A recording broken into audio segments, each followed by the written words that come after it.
بسم اللہ الرحمن الرحیم ولا تکونوا کاللتی نقضت غزلها من بعد قوة انکاسا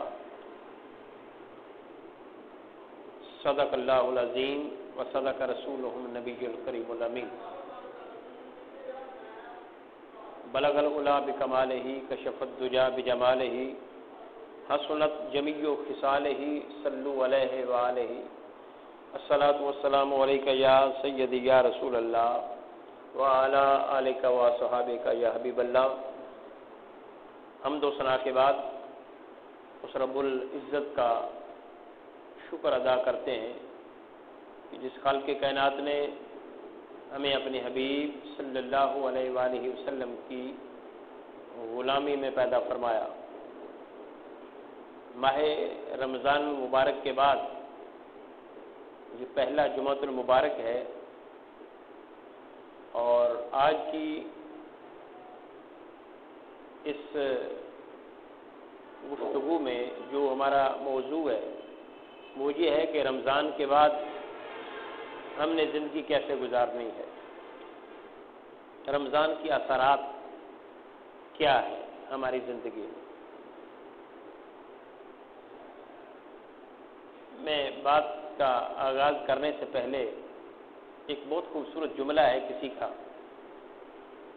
وہ آپ سے شیئر کرنا چاہوں گا کہ کسی نے کہا جو رمضان میں رمضان کے لیے عبادت کرتا تھا، جو رمضان میں رمضان کے لیے عبادت کرتا تھا تو وہ جان لے کہ رمضان ختم ہو گیا، رمضان چلا گیا، اور جو رمضان میں خدا کے لیے عبادت کرتا تھا وہ جان لے کہ خدا اب بھی ہے، خدا اب بھی۔ اس جملے کا نتیجہ کیا ہے کہ جو رمضان المبارک کے بعد اب اپنے اندر وہ عبادت کا جذبہ نہیں پا رہے، وہ ذوق اور شوق نہیں رہا، وہ نیکیوں پر آمادگی کا جذبہ نہیں رہا، وہ گویا رمضان کے لیے عبادت کرتے تھے، لیکن جن کے اندر اب بھی جذبہ ہے، جو سمجھتے ہیں کہ رمضان نے ہماری بیٹری چارج کر دی ہے، جو اب بھی اسی ذوق کے ساتھ، اسی شوق کے ساتھ، اسی جذبے کے ساتھ عبادت کر رہے ہیں، اپنے آپ کو ان چیزوں سے روکا ہوا ہے جن چیزوں سے رمضان میں روزے کی حالت میں روکا ہوا تھا، حرام سے، تو وہ خدا کے لیے گویا عبادت کر رہے ہیں، کیونکہ خدا دائم اور قائم ہے، خدا زندہ ہے۔ تو اللہ کے لیے عبادت کرنی ہو تو صرف رمضان مختص نہیں کرنا چاہیے، کیونکہ اللہ ہر لمحے ہمارے ساتھ ہے، وہ ہمیں دیکھ رہا ہے، وہ ہماری عبادتوں کا جائزہ لے رہا ہے، وہ ہماری نیتوں کو دیکھتا ہے، ہمارے اعمال کے خلوص کو دیکھتا ہے، خالصیت کو دیکھتا ہے، اور جیسا ذوق، جیسا شوق رمضان المبارک میں آتا ہے، اگر اس کو ہم دوام نہ دیں تو پھر اس کا کوئی فائدہ نہیں ہے۔ میرے آقا علیہ الصلوۃ والسلام نے فرمایا انما الاعمال بالخواتیم، اعمال کا دار و مدار انجام پر ہوتا ہے۔ ہم نے ایک عمل شروع کیا، پھر اس کو ختم کر دیا، تو اب وہ عمل نہیں رہے گا۔ ہم اپنی زندگی کے اختتام تک دیکھیں کہ کون سا عمل ہماری زندگی میں تسلسل کے ساتھ چل رہا ہے، وہ عمل قبول ہوگا۔ یہ وقتی عمل کر کیا پھر چھوڑ دیا، پھر کیا پھر چھوڑ دیا، اس کو نہیں دیکھا جائے گا، اختتام پر دیکھا جائے گا کہ وہ کس عمل کے ساتھ زندگی میں داخل ہوا اور اس کی زندگی میں کون سے عوامل داخل ہوئے۔ تو اعمال اینڈ پر دیکھے جاتے ہیں کہ اینڈ پر کیا کیا چلتا رہا۔ دیکھیں، اگر ایک آدمی ایک وقت میں بہت نیکوکار ہے، پرہیزگار ہے، لیکن بعد میں اس نے پرہیزگاری کو چھوڑ دیا، نیکی کو چھوڑ دیا، اب کیا اس کو صلہ مل جائے گا؟ نہیں۔ اس کے اختتام کو دیکھا جائے گا کہ اس کا اینڈ کیا ہوا۔ ایک روایت میں آتا ہے، اس کو سمجھنے کے لیے، ایک شخص زندگی بھر نیک اعمال کرتا رہا، لیکن اس کے اینڈ پہ اس نے نیک اعمال کو چھوڑ دیا اور غلط کاری کی طرف راغب ہو گیا۔ اب اس کے سارے اعمال اس کو کوئی فائدہ پہنچائیں گے نہیں۔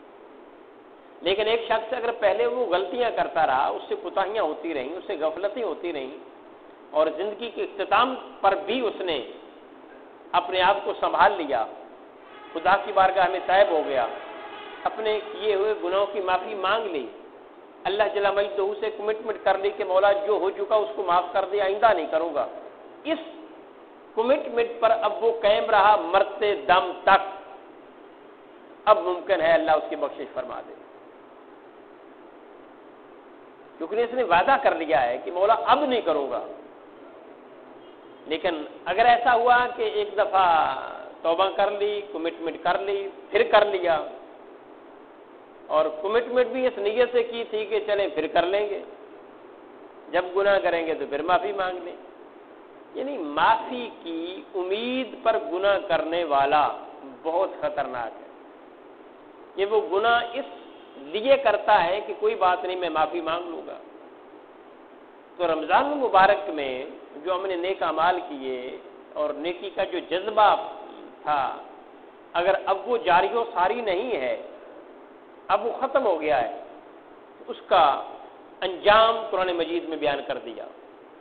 سورہ نحل پارہ نمبر 14 آیت نمبر 92 میں اللہ جل مجدہ فرماتے ہیں وَلَا تَكُونُوا كَالَّتِي نَقَضَتْ غَزْلَهَا، اس عورت کی طرح نہ ہو جانا، اس عورت کی طرح نہ ہو جانا جس نے بڑی پختگی کے ساتھ، دل جمی کے ساتھ اپنا سوت کاتا۔ چرخے پہ پہلے خواتین کاٹتی تھی نا سوت، اللہ نے اس کی مثال دی، جس نے بڑی پختگی کے ساتھ، بڑی محنت شاقہ کے ساتھ وہ سوت کاتا، نقدت غزلہا، اور کاٹنے کے بعد اس کو ٹکڑے ٹکڑے کر دیا، اس کو کاٹ دیا، فرمایا اس کی طرح نہ ہو جانا۔ اب اس کو کیا فائدہ ملا اس کے کاٹنے کا؟ جس نے اس کو ٹکڑے کر دیا، اس کی محنت رہگاں چلی گئی، اس کی ساری محنت ضائع ہو گئی۔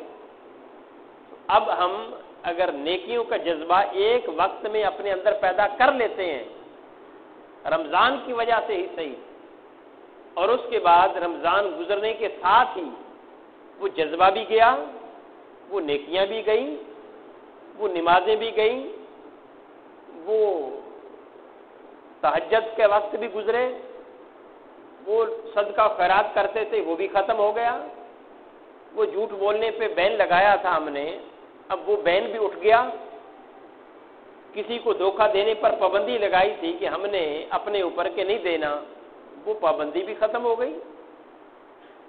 تو اب جتنی دیر ہم وہ کرتے رہے محنت، اس کی مثال بھی اب اس عورت کے سوت کی طرح ہے کہ اس نے کاٹنے کے بعد ٹکڑے کر دیا، اب سوت کا تو اس کو کوئی فائدہ نہ ہوا۔ تو اگر اتنی محنت شاقہ کرنے کے بعد یہ 5 وقت کی نمازیں بھی پڑھتے رہے، تہجد بھی پڑھتے رہے، جھوٹ بھی نہیں بولا، دھوکہ بھی نہیں دیا، بدگمانی بھی نہیں کی، بددیانتی بھی نہیں کی، رمضان کے روزے بھی رکھے، یہ ساری محنت ہم نے کی ہے، تراویحاں بھی رات کو پڑھی، قرآن بھی سنا، قرآن بھی پڑھا، سارا کچھ جاری و ساری رہا، اگر سارا کچھ کرنے کے بعد اب چھوڑ دیا ہے، اب اس سے بے رغبتی اختیار کر لی ہے، تو جو محنت کی تھی یاد رکھ لیں اب اس کا بھی کوئی فائدہ۔ ہمارے ذہنوں میں یہ بات بیٹھ چکی ہے کہ رمضان عبادت کا مہینہ ہے، اب اس کے بعد عبادت کی کوئی ضرورت نہیں، یہ انتہائی غلط بات ہے۔ یہاں پہ ایک اور بات، ہم پورے سال کا جو صدقہ خیرات کرنا ہوتا ہے اس کو اکٹھا کرتے ہیں تاکہ رمضان میں دیں، اس میں ثواب زیادہ ہوتا ہے۔ اب یہ بھی بات سمجھ لیں، رمضان میں صدقہ و خیرات کرنے کا ثواب زیادہ نہیں ہے، آپ یہ سن کر حیران ہوں گے کہ کیسے نہیں ہے، 70 گنا زیادہ ملتا ہے، کیسے نہیں ہے؟ ثواب کا اعتبار وقت پر نہیں، یعنی رمضان کے ساتھ مختص نہیں، صدقہ و خیرات کے ثواب کا دار و مدار اگلے بندے کی ضرورت پر منحصر ہے۔ ایک شخص کو آج ضرورت ہے ہماری مدد کی، ہم اس کو پینڈنگ کرتے ہیں کہ جی رمضان میں کریں گے، ثواب زیادہ ہوتا ہے، تو اب اس کو پینڈنگ کر کے آپ رمضان میں لے جائیں گے تو ثواب زیادہ نہیں ہوگا، بلکہ وہ ہو گئی کیا، ضرورت کے وقت آپ کام نہیں آئے، اب بعد میں آپ انتظار کر کے اس کو بلاتے ہیں بھئی وہ آپ کی مدد کرنی تھی، اب اس کی ضرورت ختم ہو گئی، اس کا دکھ دور ہو گیا، اس کی پریشانی جاتی رہی، اب آپ مدد کرنے کو تیار ہیں کہ میں نے تو لوگوں کے دکھوں کو بانٹنا تھا رمضان میں نے تو غریبوں کی مدد کرنی تھی رمضان میں نے تو صدقہ خیرات سوچا ہوا تھا کہ رمضان میں ہی دینا ہے، میں نے تو یہ اپنے ساتھ کمٹمنٹ کی ہوئی تھی کہ رمضان میں زکوٰۃ دینی ہے، چاہے لوگ بریں جیئیں مجھے اس سے کوئی سروکار نہیں، میں نے سنا ہے کہ رمضان میں فائدہ زیادہ ہوتا ہے، میں نے سنا ہے رمضان میں ثواب زیادہ ہوتا ہے۔ اگر یہ مائنڈ ہے اور ایسا مائنڈ سیٹ ہو چکا ہے تو یاد رکھ لیں اس صدقے کا رمضان میں بھی ادا کرنے کا کوئی فائدہ۔ لوگ آج بھوک سے بلک رہے ہیں، لوگوں کی آج ضرورتیں ہیں، ہم رمضان کا انتظار کرتے رہے کہ ثواب زیادہ آئے گا، ایسے رمضان میں صدقے کیے گا کوئی ثواب، جب ضرورت ہو، جب اس کی مدد کرنے کی ضرورت ہو، جب وہ مشکل میں ہو تو تب مدد کریں، اس مدد کا ثواب رمضان سے بھی زیادہ ہے۔ اب شعبان میں آ جائیں، میں 1-2 دن رہتے ہوں رمضان میں، اور آپ کہیں گے نہیں جی کل تو 70 گنا زیادہ ملنا ہے، آج اس کو دیں گے تو کیا ملے گا 1 گنا، اور آپ اس دکھیے کا دکھ دور نہیں کرتے، اس کی ضرورت کو پورا نہیں کرتے، رمضان کے انتظار کرتے ہیں، تو کیا یہ رمضان میں پھر ثواب زیادہ ملے گا؟ نہیں، بالکل نہیں۔ ثواب کا دار و مدار جو ہے اگلے بندے کی ضرورت کو پورا کرنے کے حوالے سے ہے۔ کئی چیزیں ایسی ہوتی ہیں کہ ایسا موقع نہیں ملا، ایسا ماحول نہیں بنا، ایسا کوئی ضرورت مند نہیں ملا، وقت گزرتا رہا، انتظار نہیں کرنا، اتفاق ایسا ہو گیا۔ اتفاق اور انتظار میں فرق ہے۔ اتفاق ہو گیا، کوئی موقع نہیں ملا، کوئی بندہ نہیں ملا، یہ پیسے نہیں تھے، پھر رمضان آ گیا اور رمضان میں کر دی، ٹھیک ہے، لیکن رمضان کا انتظار کیا، غریب جائے جہنم میں تب تک، رمضان آئے گا تو مدد کریں گے، یہ اسلام کا کوئی فلسفہ نہیں ہے، یہ نظام زکوٰۃ نہیں ہے اسلام کا، یہ صدقہ و خیرات کا نظام نہیں ہے زکوٰۃ کا۔ تو میں نے بات اس لیے کی کہ لوگ سمجھتے ہیں کہ ہم نے رمضان میں ہی کرنا ہے، یہ غلط تصور ہے، اس کا اسلام کے ساتھ کوئی تعلق نہیں ہے۔ اسلام کا تعلق ہے لوگوں کی غربت سے، اسلام کا تعلق ہے لوگوں کی ضرورت سے، وہ جب ضرورت ہو، رمضان یا غیر رمضان، جب ضرورت پوری کریں گے ثواب زیادہ ہوگا۔ وہ کہتے ہیں وقت کی عبادت ہوتی ہے، بے وقت کی ٹکریں ہوتی ہیں، یہ آپ سمجھے نا، تو یہ وقت کی عبادت ہوگی، اگر بے وقت کریں گے اس کو ضرورت ہی نہیں ہے، یہ پوری ہوگی تو اب یہ ٹکریں ہیں۔ اگلی بات، ایک رواج ہے، اسلام یاد رکھ لیں کسی چیز کو بھی رواج نہیں دیتا، چاہے وہ اچھی ہو چاہے بری ہو، اور پھر یہ ہے کہ اب تم نے رواج کی پاسداری کرنی ہے، کسی چیز کو بھی اسلام رواج نہیں دیتا۔ بظاہر ایک چھوٹی سی بات ہے، میں آپ کی توجہ اس طرح مبذول کرانا چاہتا ہوں، میں نے پہلے بھی کرنی تھی لیکن وہ میں مس کر گیا، لیکن چلیں اب ہم رمضان کے بعد یا رمضان میں ہی اپنے رشتہ داروں کو عیدی دیتے ہیں، بچیوں کو دیتے ہیں، بہنوں کو دیتے ہیں، اور یہ ایک رواج بن چکا ہے اب، اور اتنا اسٹرکٹ رواج ہے کہ اگر سسرال میں میکے کی طرف سے عیدی نہ آئے تو سسرال والے باتیں کرتے ہیں، وہ شوہر صاحب کہتے ہیں، باتیں کرتے ہیں، خاص باتیں کرتی ہے، اس کی نندے باتیں کرتی ہیں. عید پہ بھی اس نے تمہیں یاد نہیں کیا. تمہارا سوٹ تو وہی ہوگا نا جو آپ کے میکے کی طرف سے آئے گا. اس طرح کے تانے دیے جاتے ہیں. خدارا اس سے نکلیں. کوئی ذمہ داری نہیں ہے والدین کی کہ عید پہ اس کو عیدی دیں. یہ اس شوہر کی ذمہ داری ہے. اگر یہ دے دیں تو فابہا، ایک گفٹ ہے، اور اس گفٹ کو بھی اتنا پختہ نہیں کرنا چاہیے کہ رواج بن جائے. اور جب رواج بنتا ہے تو پھر تانے ملتے ہیں. دے دیا تو ٹھیک ہے، نہ دیا تو پھر بھی ٹھیک ہے، پھر تانے نہیں ملیں گے. اور اس کا دوسرا نقصان یہ ہے کہ ہم غریبوں کی غربت کا مذاق اڑاتے ہیں. صاحب ثروت آدمی نے، صاحب حیثیت آدمی نے تو اپنی حیثیت کے مطابق عید دے دی. اب ایک گھر میں عید جا رہی ہے، دوسرا پاس ہی غریب خاندان ہے، وہ بھی بچی دیکھے گی کہ فلاں کی عید تو آئی ہے، میری نہیں آئی. آپ ایسا رواج کیوں دیتے ہیں کہ غریبوں کی محبت میں کا مذاق اڑایا جائے، ان کے لیے مشکلات پیدا کی جائیں؟ وہ بچی بیچاری کیا سوچے گی کہ میری نہیں آئی، میرے والدین غریب ہیں، میرا بھائی غریب ہے. تو خدا کے لیے اس تصور کو ختم کریں. اگر ایسا دینا ہے تو پھر خفیہ طریقے سے دیں تاکہ کسی کو پتہ نہ چلے، شوہر کو بھی پتہ نہ چلے، تاکہ اگر کل کو نہ دے سکے تو تانے نہ مارے. سدا وقت نہیں رہتا. فرض واجب کوئی چیز نہ کریں جب اسلام نے نہیں کی تو ہم کون ہوتے ہیں کرنے والے؟ اور جب ہم نے فرض واجب کر دیا اور پھر پورا نہ اتر سکے تو پھر تانے ملیں گے. اس کی زندگی مشکل ہو جائے گی، بچی کی آگے اجیرن بن جائے گی. یہی حال ہم نے بنا لیا، شادی بیاہ اور مرگ کے موقع پر بنا نہیں لیا. اگر برات نہ لے کر جائیں تو تانے نہیں دیے جاتے. حالانکہ یہ تو تھی نہیں اسلام میں. مہندی نہ کریں تو پھر کیا سننے کو ملتا ہے؟ ولیمہ نہ کر سکیں اور تھوڑا سا ہلکا کریں تو کیا کیا باتیں سننے کو ملتی ہیں. ٹھیک ہے، تو ہم نے اس کو بڑا مشکل بنا لیا. جہیز نہ دیں تو کیا کیا کیا گزرتی ہے. یہ واجب تھا، فرض تھا کوئی جہیز؟ یہ کوئی والدین کی ذمہ داری تھی؟ یہ تو اس کی ذمہ داری تھی ارینج کرے. شوہر کی ذمہ داری تھی. نانو نفقہ دینا، برتن دینا، بیڈ دینا، الماری دینا، یہ فریج دینا، یہ سارا کچھ، واشنگ مشین، یہ اس کی ذمہ داری تھی مہیا کرے. وہ تو ایک بچی ہے، آئی ہے تمہارے گھر میں، اس کی ذمہ داری ہے تمہیں فریج پرووائڈ کرے، واشنگ مشین وہ دے تمہارے کپڑے دھلنے کے لیے. تو خدا کا خوف کرے، کس طرف چل پڑے ہیں اور پھر اسلام کا نام لیتے ہیں.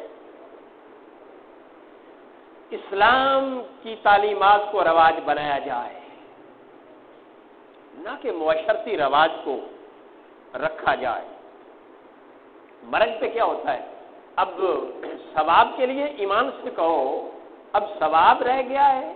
وہ جو کل ختم ساتے وغیرہ کے ہوتے ہیں وہ ثواب کے لیے کرتے ہیں؟ نہیں، رواج کے لیے کرتے ہیں.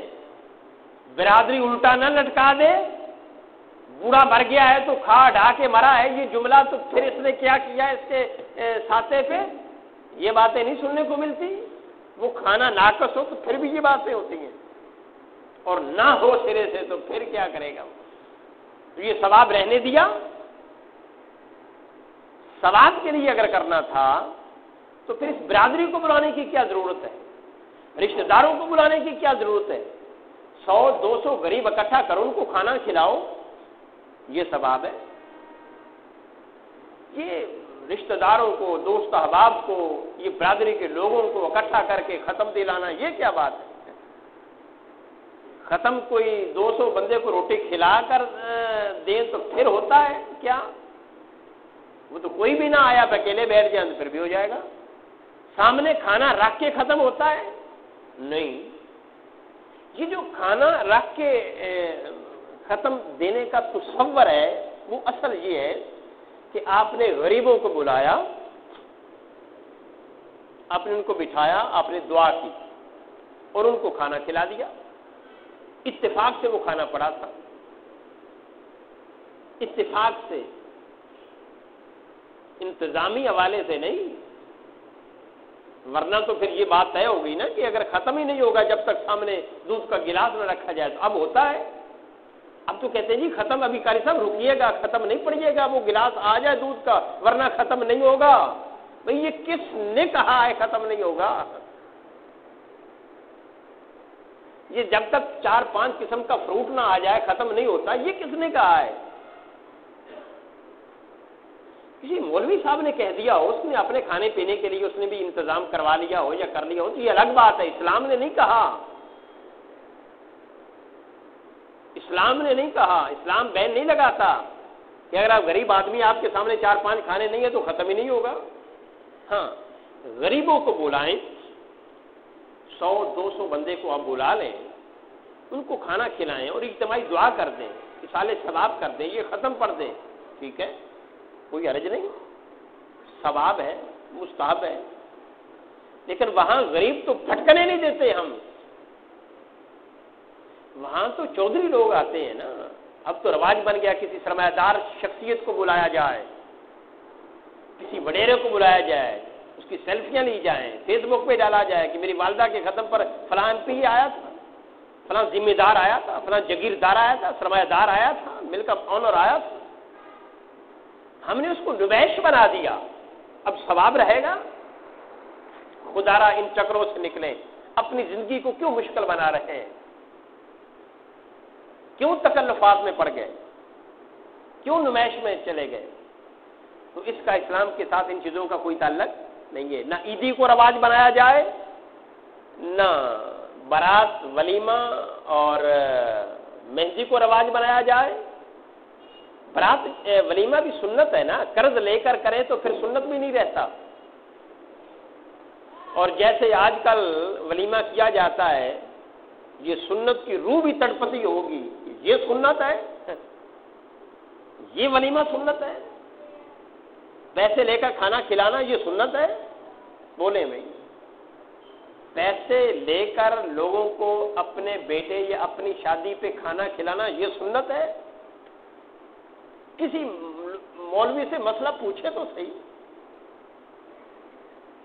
سنت کہاں رہ گئی؟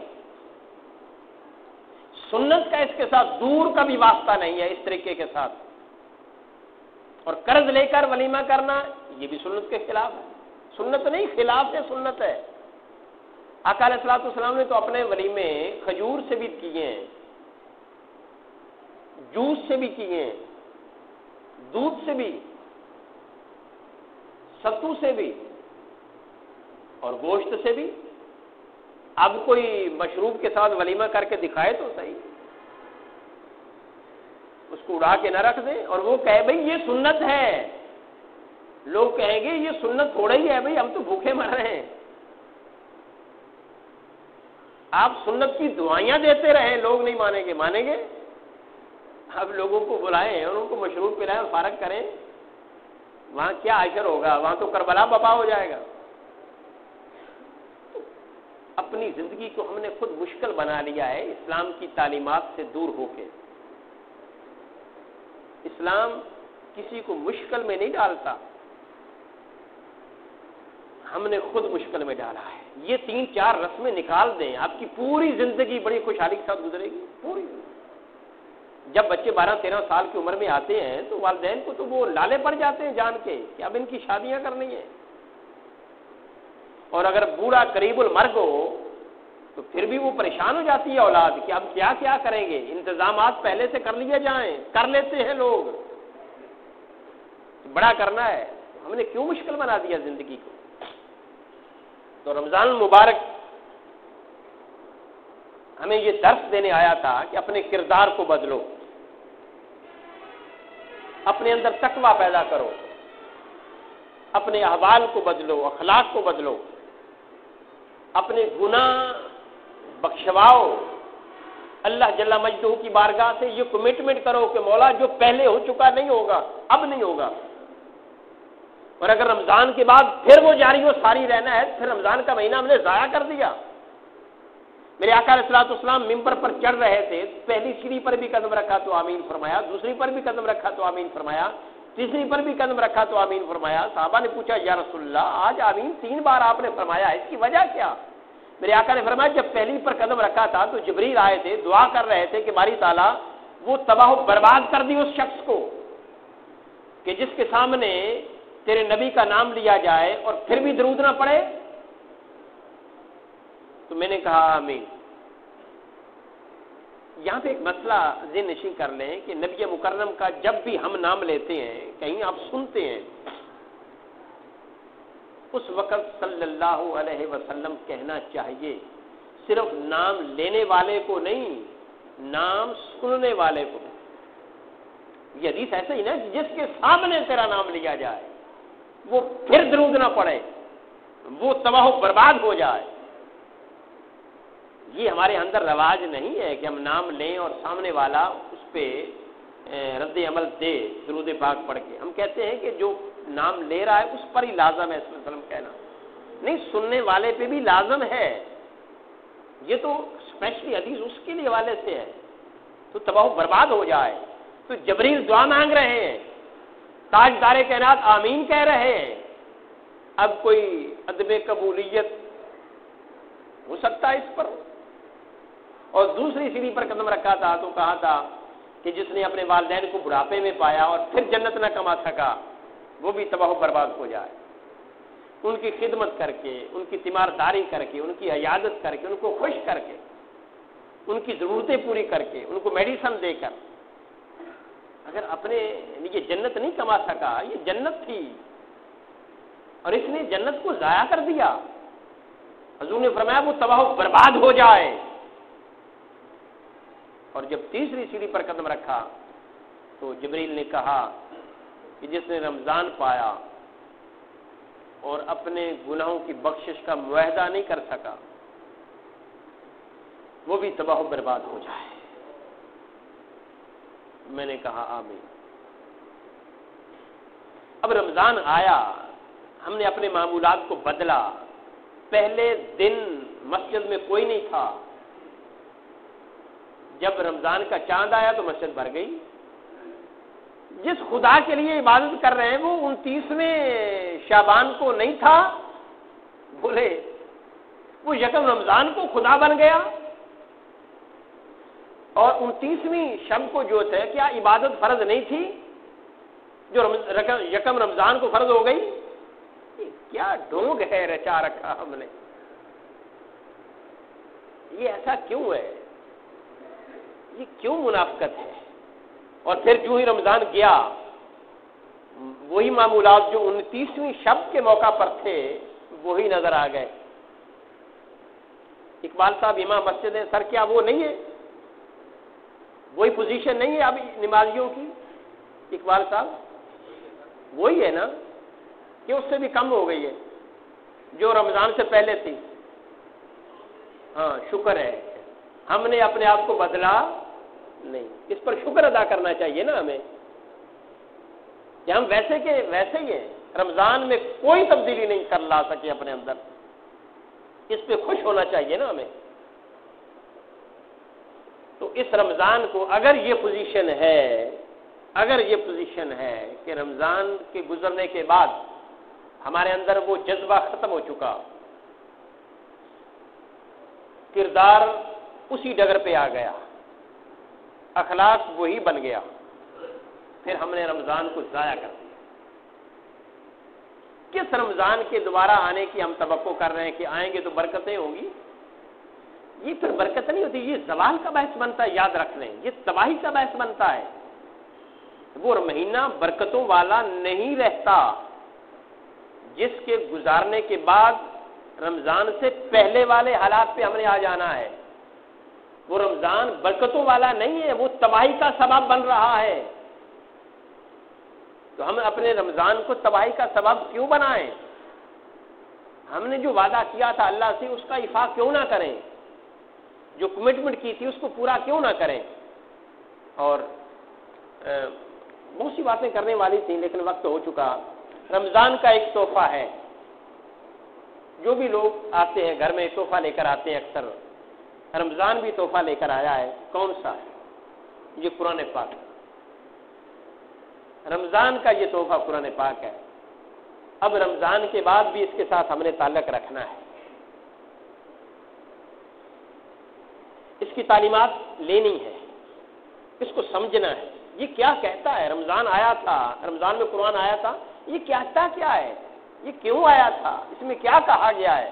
ایک تجسس ہوتا ہے نا، وہ تجسس اب بھی ہونا چاہیے۔ اب اس کو پڑھنا چاہیے، اس کو سمجھنا چاہیے۔ یہ ہماری دکان پہ ہو قرآن ترجمے والا، جب دکان کھولیں تو آغاز قرآن سے کریں، گھر سے وضو کے ساتھ جائیں، جتنی دیر تک رہے وضو، گاہک نہیں ہے تو قرآن کھول لیں، فارغ رہنے کے بجائے، فیس بک دیکھنے کے بجائے۔ جب گاہک آئے تو اس کو الگ رکھیں۔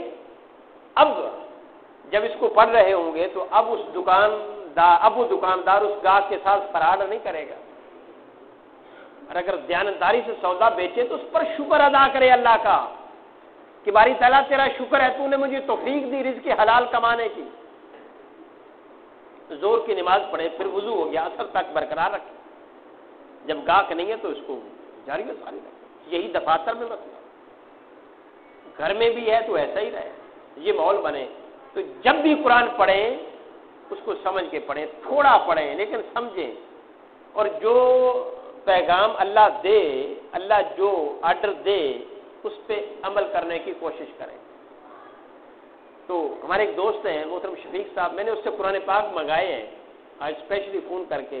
میں نے کہا کہ لوگوں کے پاس اگر قرآن پاک کا ترجمہ نہیں ہے تو یہ 3-4 ہیں، اور بھی آ جائیں گے، تو آپ یہ 3-4 لے لیں، جتنے بھی آپ کہتے ہیں مل جائیں گے، لیکن ہر گھر میں ترجمے والا قرآن ہو، ایک نہیں زیادہ ہو، تاکہ صبح کے وقت ہم قرآن پڑھتے ہیں تو ایک شخص ترجمے والا پڑھ رہا ہے، دوسرا بغیر ترجمے والا نہیں، سارے افراد پڑھیں تو ترجمے والا پڑھیں۔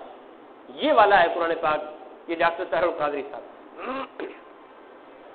اس کا فائدہ یہ ہے کہ بغیر تفسیر کے بھی 90% سمجھ آ جاتی ہے، انہوں نے انڈر بریکٹ اس کی وضاحت کر دی ہوتی ہے، سلیس ترجمہ ہے، بغیر تفسیر کے بھی 90% میں کہہ رہا ہوں کہ سمجھ آ جاتی ہے۔ ہدیہ بھی بڑا معقول ہے، یہ تقریباً 500 اس کا ہدیہ ہے، تو جو بھی دوست لینا چاہے بلکہ لیں، یہ کاروبار کے لیے نہیں ہے، قرآن سامنے ہے، اس مقصد کے لیے نہیں منگایا، اور نہ ہی اس میں کوئی ہے، صرف آپ کو قرآن کی طرف راغب کرنے کے لیے منگایا ہے، تاکہ رمضان میں اگر پڑھتے تھے تو اب یہ سلسلہ آگے بھی چلنا چاہیے۔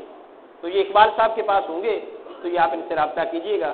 دعا ہے اللہ جل مجدہ عمل کی توفیق عطا فرمائے۔ وآخر دعوانا الحمدللہ۔